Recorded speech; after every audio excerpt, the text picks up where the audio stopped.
Taste the Daily. வணக்கம் ஜெயக்குமார். அதிமுக செயற்குழு மற்றும் பொதுக்குழு கூட்டம் தொடர்பான விரிவான தகவல்களை சொல்லுங்க.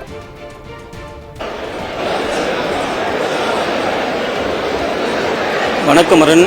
அனைத்திந்திய அண்ணா திராவிட முன்னேற்ற கழகத்தினுடைய செயற்குழு மற்றும் பொதுக்குழு கூட்டம் சென்னை வானகரத்திலே இருக்கக்கூடிய ஸ்ரீவாரு வெங்கடாஜலபதி பேலஸ் மண்டபத்திலே இன்னும் சற்று நேரத்தில் தொடங்கவிருக்கிறது. அனைத்திந்திய அண்ணா திராவிட முன்னேற்ற கழகத்துடைய அவைத்தலைவர் தமிழ்மகன் உசேன் தலைமையில் இந்த செயற்குழு பொதுக்குழு கூட்டம் நடைபெறவிருக்கிறது. இதற்காக சென்னை பசுமை வழிச்சாலையில் இருக்கக்கூடிய செவ்வந்தி இல்லத்திலிருந்து புறப்பட்டு அனைத்திந்திய அண்ணா திராவிட முன்னேற்ற கழகத்துடைய பொதுச் செயலாளர் புரட்சி தமிழர் எடப்பாடி கே பழனிசாமி அவர்கள் இந்த வானகரம் வெங்கடாஜலபதி பேலஸிற்கு வருகை இருந்து கொண்டிருக்கிறார்கள். வருகிற வழிகளெல்லாம் அனைத்திந்திய அண்ணா திராவிட முன்னேற்ற கழகத்துடைய பொதுச் செயலாளருக்கு உற்சாக வரவேற்பு அளிக்கப்பட்டு வருகிறது. குறிப்பாக அனைத்திந்திய அண்ணா திராவிட முன்னேற்ற கழகத்துடைய செயற்குழு பொதுக்குழு உறுப்பினர்களுக்கு ஏற்கனவே தலைமை கழகத்திலிருந்து முறையாக அழைப்புதல் அனுப்பப்பட்டிருக்கிறது. அந்த அழைப்புதல்களை கொண்டு வரக்கூடிய செயற்குழு பொதுக்குழு நிர்வாகிகளிடம் அதிமுகவினுடைய வழக்கறிஞர் பிரிவைச் சேர்ந்தவர்கள், அதிமுகவுடைய நிர்வாகிகள் வெளியே இருக்கக்கூடிய ஒவ்வொரு அரங்கத்திலும் அந்த செயற்குழு பொதுக்குழு உறுப்பினர்களிடம் அவருடைய கையெழுத்தை பெற்ற பிறகு சிறப்பு பேட்ச் அளிக்கப்பட்டு அவர்கள் எல்லாம் அவருடைய இருக்கையிலே வந்து அமர்ந்து கொண்டிருக்கிறார்கள். அனைத்திந்திய அண்ணா திராவிட முன்னேற்ற கழகத்தினுடைய சிறப்பு அழைப்பாளர்களுக்கும் இதே போன்று அழைப்புதல் அளிக்கப்பட்டு சிறப்பு பேட்சுகள் வழங்கப்பட்டு அவர்களும் இந்த பேலஸ் மண்டபத்திலே அமர்ந்திருக்கிறார்கள். இதே போன்று இந்த கால வருகின்ற அனைவருக்கும் காலை சிற்றுண்டி முறையாக அனைத்திந்திய அண்ணா திராவிட முன்னேற்ற கழகத்தின் சார்பில் ஏற்பாடு செய்யப்பட்டு சுவையாக அவர்களுக்கு வழங்கப்பட்டது.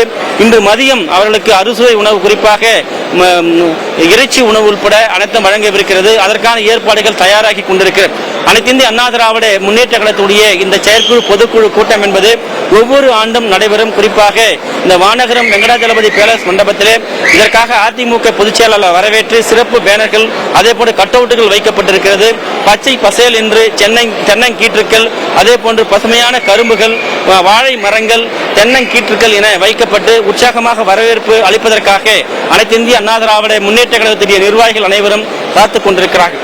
இன்னும் சற்று நேரத்தில் இந்த வரலாற்று சிறப்புமிக்க செயற்குழு பொதுக்குழு கூட்டம் தொடங்கவிருக்கிறது. இந்த செயற்குழு பொதுக்குழு கூட்டத்திலே அனைத்திந்திய அண்ணா திராவிட முன்னேற்ற கழகத்தினுடைய சிறப்பு தீர்மானங்கள் நிறைவேற்றப்படவிருக்கிறது. ஏறக்குறைய 525க்கும் மேற்பட்ட வாக்குறுதிகளை அளித்து திமுக அரசு பொய்யான வாக்குறுதிகளை கூறி இன்றைக்கு ஆட்சியிலே இருந்து தமிழக மக்களுக்கு இழைக்கப்பட்டிருக்கக்கூடிய அநீதிகள் பல்வேறு இருக்கிறது. மக்கள் பிரச்சனைகள் ஏராளமாக இருக்கிறது. இவற்றையெல்லாம் தமிழகம் முழுவதும் ஏறக்குறைய 175 சட்டமன்ற தொகுதியிலும் அனைத்திந்திய அண்ணா திராவிட முன்னேற்ற கழகத்துடைய பொதுச் செயலாளர் மக்களை காப்போம், தமிழகத்தை மீட்போம் என்கிற எழுச்சி பயணத்தை மேற்கொண்டு பல லட்சக்கணக்கான மக்கள் மத்தியிலே எழுச்சி உரையாற்றியிருக்கிறார். கோடிக்கணக்கான மக்களை இன்றைக்கு அனைத்திந்திய அண்ணா திராவிட முன்னேற்ற கழகத்துடைய பொதுச் செயலாளர் அவர்கள் நேரிலே களத்திற்கு சென்று ஆளுகிற திமுக அரசினுடைய மக்கள் விரோத செயல்களை தோலுரித்து காட்டியிருக்கிறார். செல்லுகிற இடங்களிலெல்லாம் ஒரு உற்சாகமான வரவேற்பினுடைய எழுச்சியோடு இன்றைக்கு இந்த செயற்குழு பொதுக்குழு கூட்டம் தொடங்கி இருக்கிறது. இன்னும் சற்று நேரத்தில் அதிமுக பொதுச்செயலாளருடைய வருகையை தொடர்ந்து இந்த செயற்குழு பொதுக்குழு கூட்டம் தொடங்கிய பிறகு இந்த செயற்குழுக்கு முறையாக வரவேற்பு எல்லாம் நிகழ்த்திய பிறகு சிறப்பு தீர்மானங்களை அனைத்திந்திய அண்ணா திராவிட முன்னேற்ற கழகத்துடைய செயற்குழு பொதுக்குழு உறுப்பினர்களுடைய ஒப்புதலோடு நிறைவேற்றப்படவிருப்பது குறிப்பிடத்தக்கது. இன்றைக்கு வானகரம் இந்த வெங்கடாஜலபதி பேலஸ் மண்டபம் வானகரம் பகுதியை விழாக்கோலம் பூண்டிருக்கிறது. அனைத்திந்திய அண்ணா திராவிட முன்னேற்ற கழகத்துடைய செயற்குழு பொதுக்குழு என்பது அதிமுகவுடைய தொண்டர்களை மேலும் உற்சாகமடைய செய்திருக்கிறது. இந்த உற்சாகத்தோடு இந்த சிறப்பு தீர்மானங்கள் நிறைவேறவிருப்பது குறிப்பிடத்தக்கது.